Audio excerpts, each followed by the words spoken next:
Hello everyone, hope you're doing well. Today it's time to have a look at some Enlisted news, including an event which is going on this weekend. Basically from the 27th of January to the 30th of January, they are celebrating John Browning's birthday, which is of course the famous designer and inventor who was born on the 23rd of January in 1855.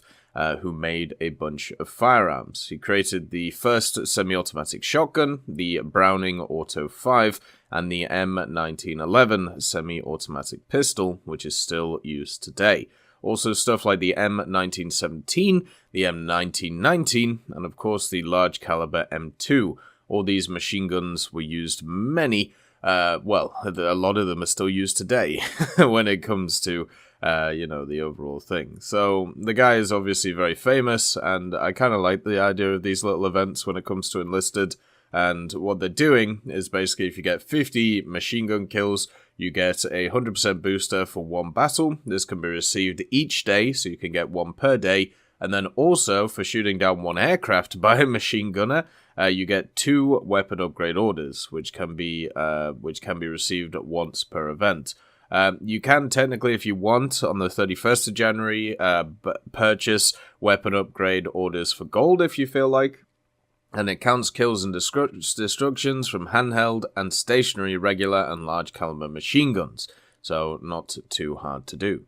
There was also a bunch of changes and updates that came to Enlisted as well, and it's time to have a look at them, since there was a few that came out in the last few days. The first one, though, was a little bit longer ago. It was the Battle Points Rebalance, and basically what they've done is they've looked at all the data and moved around a lot of the battle points. So they say every action in a battle brings you closer to victory. No battle is limited strictly to kills. You build your own or break enemies' constructions, you heal, mark enemies, attack vehicles, and provide ammo.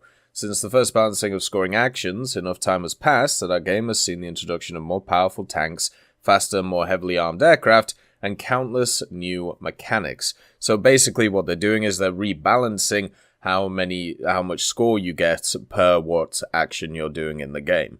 Now, I think it's fair to say a lot of people do abuse vehicles to be able to get a lot of score very quickly. I still think, even though they changed it when it came to the kills and the assists side of things for tanks, that it's a little bit harder to rack up a ton of score. It's still super easy to do so, especially with certain vehicles in the game.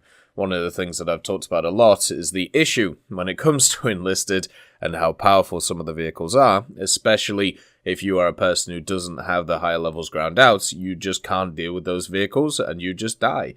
But in numbers, basically what they've done is you get a 50% increase in battle points awarded for destroying armored vehicles and all related actions, such as damage assistance. You get a 100% increase in battle points for destroying aircraft and all related actions, a 20% increase in battle points for contributing to the team as an engineer.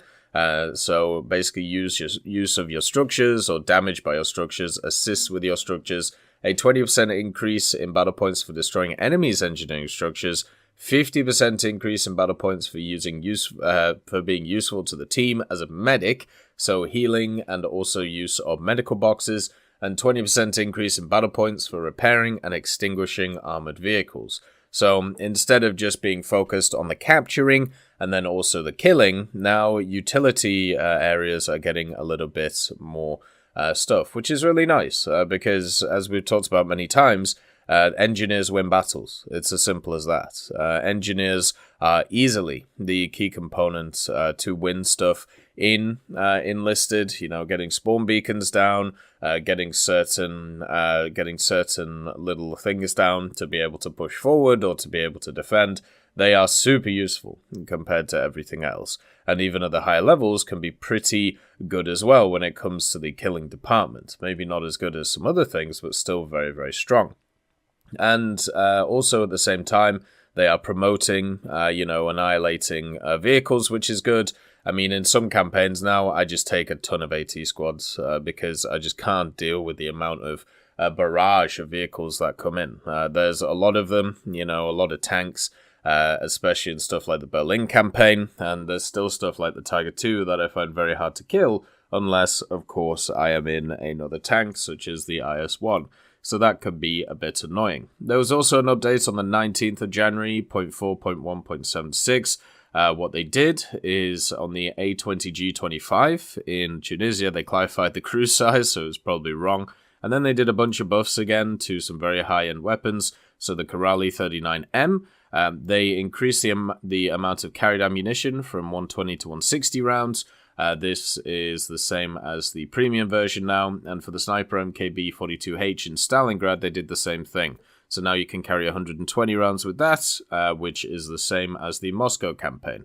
So they're basically balancing out the different guns by making them the same as others. And to be honest, you know, that's fine. At the end of the day, it's not going to make a huge difference. I still disagree with the fact that they basically made the better guns stronger compared to the other guns by just adding more rounds to them. This was done like maybe a month or two ago. I understand that you want to make it so people want to, you know, get these things, but also at the same time, they have such a higher power level over the older things that people are going to use them anyway. I would prefer if it was more pushed towards the idea of, you know, using stuff like backpacks and things or ammo bags so you can bring more ammo if you want it.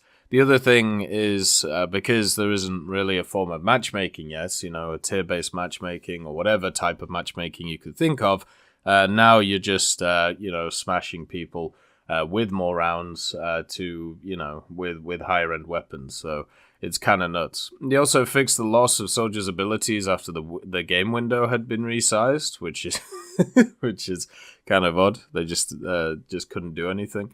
They also fixed a bug that caused players to have a harmonized version of the Japanese army icon instead of the standard one in the previous updates. That's pretty interesting. And now AI soldiers now avoid engineering construction areas. Now this was a pet peeve of mine while streaming and also playing Enlisted. Basically, a lot of the time at the start of a game, or if a rally point is destroyed, or if I'm building, or if I'm at a cap, I'll try and build some stuff with my engineers just to make them a bit more useful. But when you go down to to build something, basically what ends up happening is one of your AI from your squad will just sit where you're trying to build. This hopefully has been fixed now, because it was kind of annoying. But basically with an engineer squad, or if I have two engineers, what I started doing was sending everybody to the cap while I was building the spawn beacon, and then hitting X singly on the spawn beacon, so then the two engineers would build this while everybody else goes to the cap. It works very well, but also at the same time, it means that sometimes my guys would die before I'd finish building the spawn beacon. The Battle Pass icon is now correctly displayed on items in all campaigns, which is good. By the way, just to let you know, they are removing some items when it comes to the Battle Pass. So some of the guns are being removed, and probably some of the other vehicle stuff. I haven't checked the vehicle stuff, but if you don't have them, make sure to pick them up, because otherwise, you know, they'll be gone forever, unless they bring them back, of course. But yeah, just as a point. Also, update 0.4.1.83 came out. This was from yesterday. Rally points are no longer damaged or destroyed by allied flame troopers. So if somebody decided just to go around and do that, I'm guessing that was tied to the fact that flame troopers can kind of annihilate anything. You know, they are definitely a destroy everything in front of the weapon. I've been having a lot of fun with them, though. Now that they brought in that new daily, which is like get flamethrower kills or mortar or AT guns. That's actually been really cool. It's meant that daily is a lot easier to do, and also it means that, you know, you can use more utility weapons. And on some campaigns, especially Tunisia, the flame troopers have been super fun to use. The AI soldiers also can no longer move anti-tank guns and fire personal weapons at the same time. Just holding the AT gun in one hand and hip firing, you know, MG34 in another. I like that idea. They also fixed the charging of reinforcement points before capturing the first points in the armored train escort mode. I'm not entirely sure what that means. I'm guessing that they were increasing in reinforcement points without doing anything, but I'm not sure. They also fixed a bug that caused grenades thrown in a severely wounded state to disappear. So basically, if you got downed, you wouldn't be able to throw them. That was kind of a thing that would happen a decent amount for me, because I would charge up grenades and then I'd get shot in the head. And then the grenade would still go forward to the target. I think that's a good change. It's more realistic now. Then they also changed the location of the ground equipment respawn point for the defense team at the first strategic point in the Ministry Garden invasion mission. So we'll have to see how that affects the balance on that mission as well. That's all the changes, and make sure to get involved in the event going on as well. As always, I hope you have a wonderful day, and I'll see you next time.